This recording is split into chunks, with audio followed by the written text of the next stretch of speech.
আসসালামু আলাইকুম ভিউয়ার্স, আপনাদের প্রত্যেকের জন্য আরেকটি গুরুত্বপূর্ণ কন্টেন্ট নিয়ে আমরা দাঁড়িয়েছি। সেটা হলো, আপনারা জানেন আমাদের সাধারণত আমাদের নিয়মিত কোর্সের ছাত্র আছে, মেকানিক্সের ছাত্র থাকে, ড্রাইভিংয়ের ছাত্র থাকে। সেই স্টুডেন্টদের জন্য মূলত বিভিন্ন কন্টেন্টগুলো আমরা ঘুরাই করার চেষ্টা করি, কারণ পুরাতন স্টুডেন্ট একটা পেয়ে যায়, নতুন স্টুডেন্ট আসলে আবার করতে হয়। সেই আলোকে আমি পার্ট 1 হিসেবে ইঞ্জিনের বিভিন্ন অংশের নাম, গাড়ি এবং ইঞ্জিনের বিভিন্ন অংশের নাম এবং কাজ আমরা পার্ট 1-এ শিখিয়েছি, এবং পার্ট 2-তে এবার আমরা আবার আজকে দেখাবো যে পার্ট 2-তে আমরা কোন কোন অংশগুলো আছে। যেমন আজকে চেষ্টা করবো আপনাদের জন্য ড্যাশবোর্ড সহ দেখানোর জন্য আমাদের নতুন স্টুডেন্টদের আলোকে। এবার দেখেন, পার্ট 1-এ যা চলে গেছে তার বাইরে যেটা আছে সেটা একটু বলি আমরা। দেখেন, কিছু কিছু অংশ আছে, এখান থেকে সরাসরি দেখি আমরা, এখান থেকে সরাসরি এখানে দেখাইলে আমরা বুঝবো যে নিশান টুইন ক্যাম 16 বাল্ব। এই কথার অর্থ হচ্ছে, আমরা অনেকে বুঝি না যারা আমরা নতুন আছি, নিশান গাড়ি 2টা ক্যাম্প শেফট আছে এর ভিতরে, এরপর প্রত্যেকটি সিলিন্ডারে 4টি করে বাল্ব আছে। তাইলে প্রত্যেকটি সিলিন্ডারে 4টা করে বাল্ব থাকলে নিশ্চয়ই বড় 2টা হবে কি ইনটেক, আর ছোট 2টা সবসময় ইনটেক বাল্ব কি থাকে, বড় থাকে। তোমরা অবশ্যই বলবা, কথা বলবা, ঠিক আছে? বুঝতে পারছো কিনা? তারপরে চলে আসো যে জিনিসগুলো বাকি ছিল সেটা একটু বলি আমরা।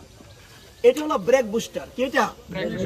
একটু সামনাসামনি আমরা দেখাবো, ক্যামেরাতে আমরা সামনাসামনি দেখালে সবচেয়ে ভালো হবে। ব্রেক বুস্টারটা মূলত কাজ করে কি, এই সার্চ ট্যাঙ্ক আছে না, সার্চ ট্যাঙ্ক থেকে যখন এই প্রেসারে বাতাসটা এখানে যাবে, ঠিক আছে, যাওয়ার পরে এই প্রেসারে বাতাসটা দিয়ে এখানে এই ব্রেক বুস্টারের ভিতরে 2টি বাল্ব থাকে, একটা হচ্ছে এয়ার বাল্ব, একটা হচ্ছে পপেট বাল্ব, ঠিক আছে? এয়ার বাল্ব এবং পপেট বাল্বগুলোর কাজের কারণে কি হয়, বাতাস যাবে কিন্তু বাতাস কি হবে না, যখন জায়গা মতো যে বাতাসে চাপ প্রয়োগ করবে কিন্তু কোনো লিক করবে না। আমরা বুঝতে পারছি কিনা? তারপরে দেখি আমরা, যদি এই পাইপটা সামান্য পরিমাণে কোথাও লিক থাকে তাইলে কিন্তু টিউনিংও হবে না, অর্থাৎ ইঞ্জিনের শব্দ আপ ডাউন করবে, অর্থাৎ ফুয়েল কম বেশি যাবে, ফলে কি শব্দটা আপ ডাউন করবে, টিউনিং থাকবে না ঠিক মতো, কম্পন হবে, ফুয়েল খরচ বেশি হবে। তাইলে অবশ্যই আমাকে কি করতে হবে, এই পাইপটা আস্তে আস্তে ধরে এরকম চেক করতে হবে কোন জায়গায় কোনো লিক আছে কিনা। প্রয়োজনে সাবান পানি দিয়ে হইলেও চেক করবেন, কারণ এই পাইপটা খুবই গুরুত্বপূর্ণ একটা অংশ। অনেক সময় যখন বেশি হিট হয় তখন এটা হার্ড হয়ে একটু ফেটে যায়, ফেটে গেলে তখন এই ধরনের প্রবলেম হতে পারে। মোটামুটি একটু ক্লিয়ার কিনা। এবং এই গাড়ির ভিতরে আর একটা জিনিস দেখি, প্রত্যেক গাড়ির জন্য যেটা থাকে সেটা হলো ডাস্ট কভার তো অবশ্যই থাকবে। এটা কি ডাস্ট প্লাগ, ডাস্ট কভার এটা বলে, যাতে করে গ্যাসের যে ময়লা এর ভিতরে প্রবেশ না করে। এটা রেগুলেটর আছে, ঠিক আছে না?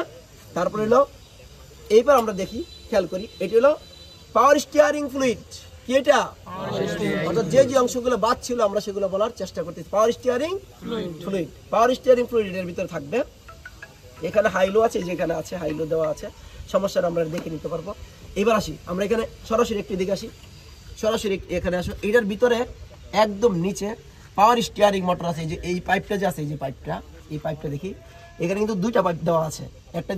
একটা হলো পাওয়ার স্টিয়ারিং মোটরের সাথে, একটা স্টিয়ারিং গিয়ার বক্সের সাথে। এই যে স্টিয়ারিং অ্যাসেম্বলি আছে না, তার গিয়ার বক্সের সাথে একটা থাকবে, আর একটা হচ্ছে এই পাওয়ার স্টিয়ারিং মোটরের সাথে থাকবে। আর এটা হচ্ছে কি অল্টারনেটর, ঠিক আছে, অথবা জেনারেটর আমরা বলি। আর ওইদিকে সেলফ স্টার্টার অথবা স্টার্টিং মোটর আছে। মোটামুটি এইটুকু জিনিস আমাদের বাদ ছিল। আর একটা জিনিস বাদ ছিল, সেটা দেখি আমরা। দেখি এই নিশান গাড়ির ভিতরে সবচেয়ে গুরুত্বপূর্ণ, সবচেয়ে ভালো